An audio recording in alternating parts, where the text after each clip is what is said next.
All right, so Tulsi Gabbard went on Fox News yesterday after the debates, and she talked to Tucker Carlson about how CNN and the New York Times have been smearing her, calling her a Russian plant, and all that jazz. Let's take a look.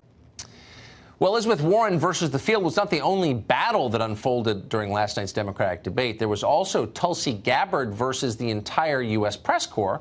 Unlike virtually everyone else in her party, Gabbard believes in keeping America out of pointless foreign entanglements, and for that belief, she has been tarred repeatedly and very aggressively as a foreign agent. Last night, she hit back. New York Times and CNN have also smeared veterans like myself for calling for an end to this regime change war.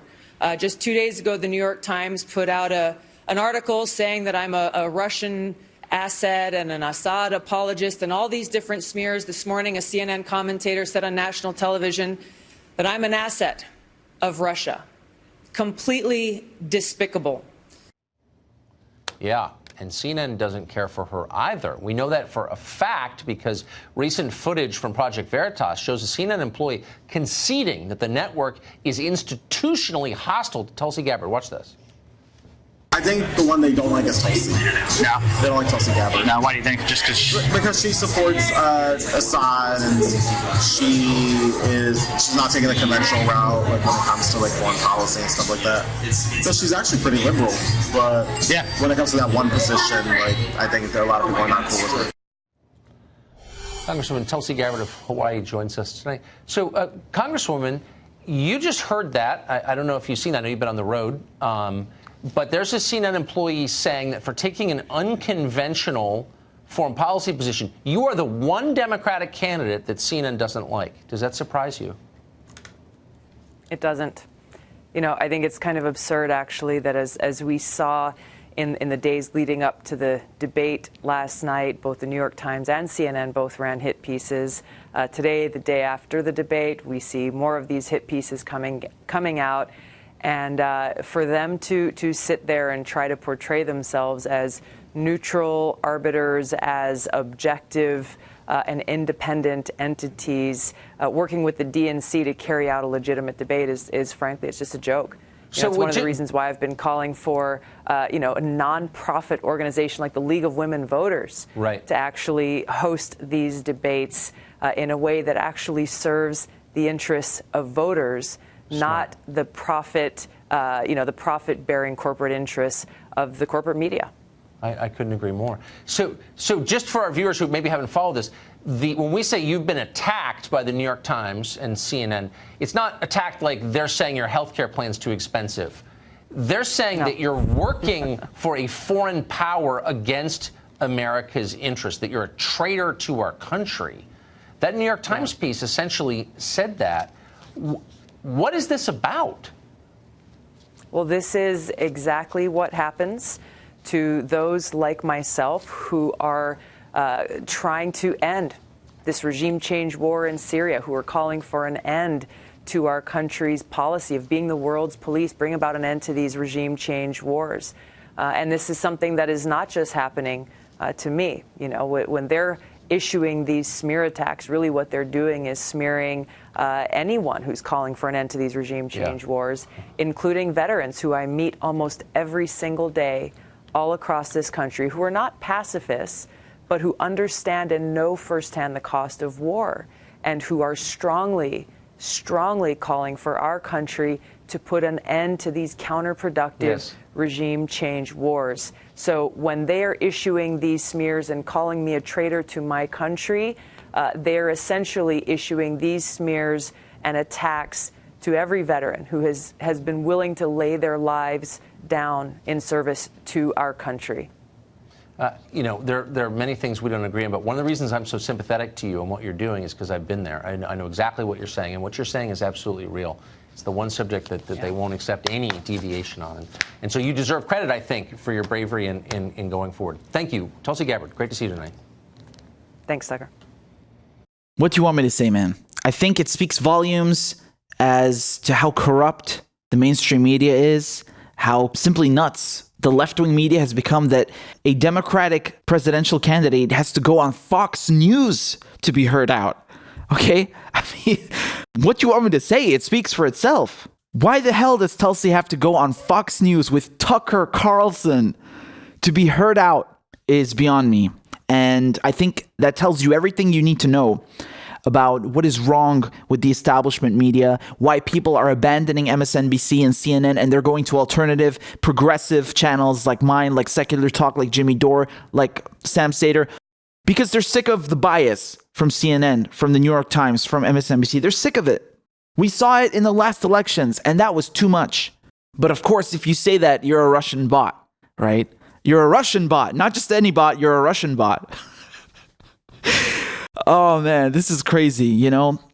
And of course, people are going to go wild. They're going to be like, oh my God, Tulsi Gabbard is spending so much time on Fox News. Bernie Sanders was also on Fox News when he did his town hall. That was a smart move. Not like Elizabeth Warren, who's too blind to see that, yes, you need to sway Trump voters if you want to win the presidency, and you have to be a president for everyone, even people you don't like and you disagree with. That's kind of the job of being the president. It's president of the United States, not just the president of people I agree with. You're supposed to make your case and try to convince people. And that's what Bernie did. And it went great. It went great. I'm not going to talk about that town hall, but go and watch it if you haven't. Anyway, back to Tulsi. Man, what are they doing? I mean, this has reached peak levels now of disgust. You know, that hit piece that they put out in the New York Times to try and smear her? Man, I just read it again and I want to puke. I mean, they're quoting people like Neera Tanden. What do you expect, man? What do you expect? A former advisor to Hillary Clinton? Ugh, I want to puke. That was such a blatant smear job. A 5-year-old could see it, you know?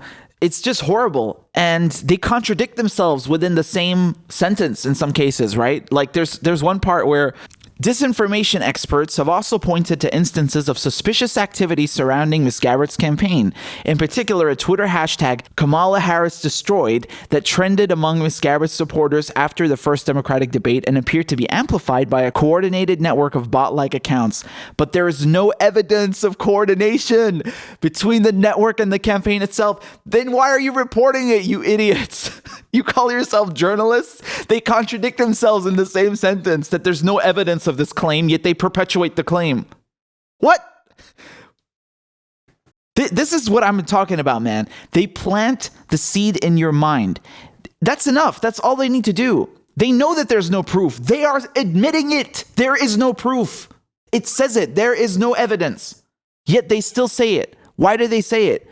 Because they want to plant the seed in your mind that Tulsi has Russian bots working for her. Even if she doesn't know it, there are bots out there. You got to be careful. She's fake, man. And they also tell you about all these vets, these veterans who served. And she's also a veteran, right? All these veterans who served, who are now anti-war. And they feel strongly about Tulsi's position and what she's advocating for. And they're also anti-war. And they dismiss it. They show you in the article that she does have support and she does have legitimate claims, but they treat it like, yeah, it's just spam. You know, it's like, whatever. Like, yeah, even though tons of people agree with her, no, she's a bot. What? You know, their brains can't accept the fact that, wow, this woman actually has a point. This veteran is actually talking some sense. We shouldn't be bombing the crap out of the Middle East and sticking our nose into countries we don't belong in. Maybe she has a real point. We should quit that. No, she's a Russian agent. They have to rationalize it like that. It's not, oh, we are wrong and our position is disgusting and we represent corporations and the military-industrial complex. No, Tulsi Gabbard is wrong.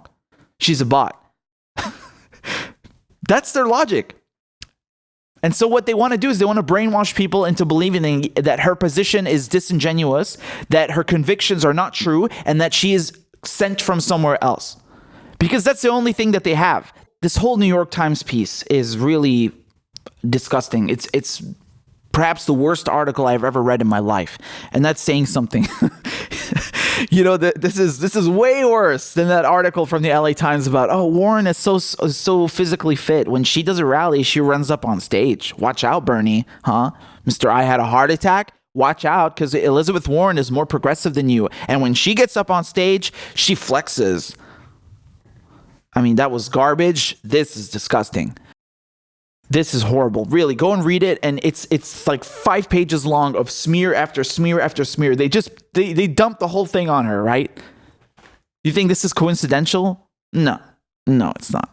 And they're trying to paint her as like, oh, she's the darling of the alt-right. Not that, oh, she's the darling of people with a fucking brain who don't want any more war. Never mind the alt-right. No one cares about the goddamn, some trolls on 4chan. A tiny fraction of idiots who happen to support her. They focus on that instead of telling you that people who don't want to bomb the crap out of the Middle East anymore support Tulsi Gabbard because she's the only one on the stage talking about that. I mean, even Bernie Sanders, he's not as strong as Tulsi is on this. Tulsi is leagues ahead of him. She's leagues ahead of everyone on the anti-war message. And she's an important voice in this race because no one is saying it.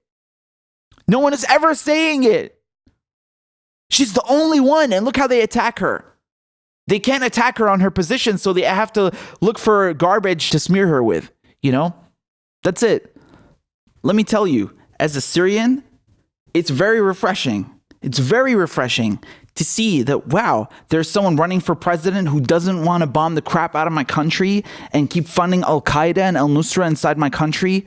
Yeah, that's very refreshing, to be honest, all right? And so I like someone like Tulsi because she's speaking the truth. And she's not here to represent corporate interests and the military-industrial complex like Kamala Harris and Joe Biden and all these other hacks that are standing on stage. So yes, she is an important voice in this race. Try to think of it also in terms of people outside the United States. Okay? People outside the United States. We don't want to keep getting the shit bombed out of us. We don't want to keep getting invaded. What she's saying needs to be said, despite their attacks. The fact that Tulsi met with Assad, they're going to hold that against her till the end of time. It doesn't matter how valid her points are, that she is arguing correctly that we shouldn't be in Syria, that you shouldn't be bombing the crap out of brown people till the end of time. It doesn't matter. Oh, she met with Assad. Yet when John McCain and Marco Rubio meet with freedom fighters who then turn out to be Al-Qaeda and affiliated with ISIS, conveniently they don't tell you that. Look at the double standard, man. That's not journalism, that's propaganda. And then what they did on CNN. I mean, I was so furious when I saw that. There is a chance that Tulsi's not just working for the United States of America, but I digress. So, oh, wait a minute. What does that mean? That's not just an allegation. I firmly believe that. Message is coming now. No, here, I know. Watch the bots come on Twitter now. I firmly believe that Tulsi Gabbard stands on that stage is the antithesis to what the other 11 individuals stand for, especially when it comes to issues such as foreign policy. There is no question. Yeah. There is no question that Tulsi Gabbard, of all the 12, is a puppet for the Russian government. It's not even a question. Again, it's not a question of liking Tulsi Gabbard. It's just a question of where is your logic and your sanity? How is a veteran major in the National Guard who has one of the highest security clearances because she sits on the U.S. Armed Services Committee, a Russian plant? I mean, do you have like one brain cell? Forget Tulsi, man. Forget all your political convictions. How does that make sense? What are you basing that on? She's been vetted over and over. She sits in the House on the Armed Services Committee. She's currently active duty in the National Guard. She's served 2 tours in Iraq. How is she an actor of a foreign government? Based on what? What? It drives me nuts. It's like, it's just a blatant smear. I mean, no wonder no one watches cable news and all these garbage networks. It's shameful. It really is, man. These are the lengths that they will go to smear people that they don't agree with. People who go against the establishment, people who go against the narrative that the military-industrial complex and the Department of Defense want you to believe. This is what they do, man. This is what they would do against people who protested the Vietnam War. They would smear you. They would character assassinate you. They don't care, man. You're a liability to them. You're hurting their money and their investments. Don't mess with them. And so that's what they're doing against Tulsi Gabbard over and over and over again. Every time they interview her, like even Anderson Cooper after the last debate. So what was that? In August? Man, instead of focusing on what she's actually saying, on her substance, on her policies, he's like, no, but will you come out and say that Assad is bad? Yes, I'm saying that he's bad. No, but will you say that he's bad? Yes, I'm saying he's bad. I've said it a million times. No, but will you say... Enough. What are you doing? This is crazy, man. They really make a joke out of her and they make her clarify her position over and over again just for the sake of making it look bad. That's it. That's all they care about. And watch how they will never, ever treat Donald Trump or right-wing politicians with the same contempt when they're being interviewed. Ever. Ever, ever, ever. They're way more polite with Trump, with McConnell, with all the right-wing senators and congressmen. Oh, yes. Oh, yes. They respect them because they're part of the establishment. They're not going against the grain. But if you go against the grain like Tulsi Gabbard, oh, we're going to have to get the whooping stick. And we're going to have to character assassinate you. In the printed press, on television, during the debates, we're going to get you. That's how they do. That's how they do.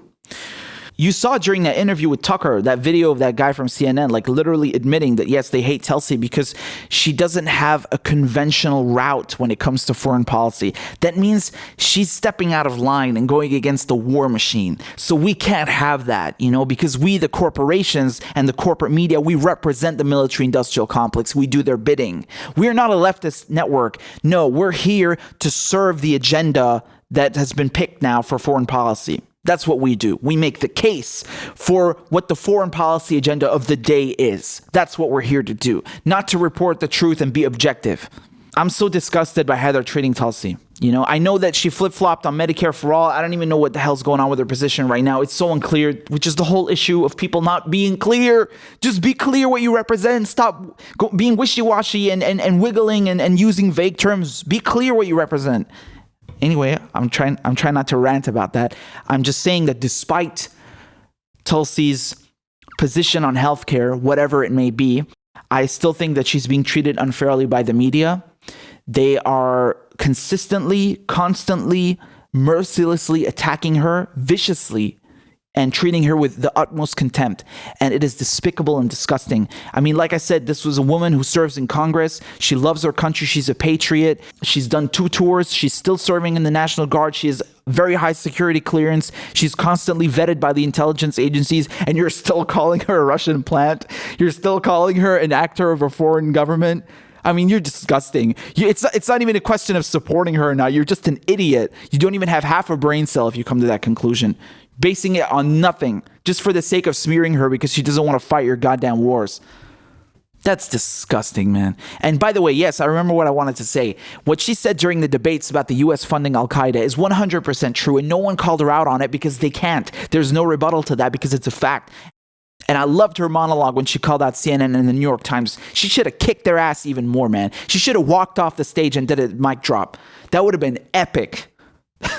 But no, I'm, like I said, she's an important voice to have on the stage. Whenever she speaks, it's good because we don't have that voice usually. We don't have anyone on the stage who has the guts to actually go against the military-industrial complex. Like I said, even Bernie, his foreign policy is nowhere near as good as it should be and nowhere near what Tulsi Gabbard's is.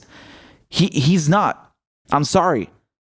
As good as Bernie is on domestic policy, Medicare for all, on college, all this stuff, he's not good in foreign policy. Oh, no. Very often he's repeating the CIA talking points and all this garbage. Oh, it hurts. It's really cringy. But we'll get into that at a later date. Another time, we'll focus on that later. When it comes to Tulsi, respect for what she did, respect for her to coming to the debates. Although she boycotted, I would have supported her too. She stepped down from her position as vice chair in 2016 to protest against the DNC's corruption. So I know that she has Bernie's back when it counts. Okay? When it's crunch time, Tulsi has been there. And we can never forget that. And I have to respect her for it. All right? Because no one else was. So there you go.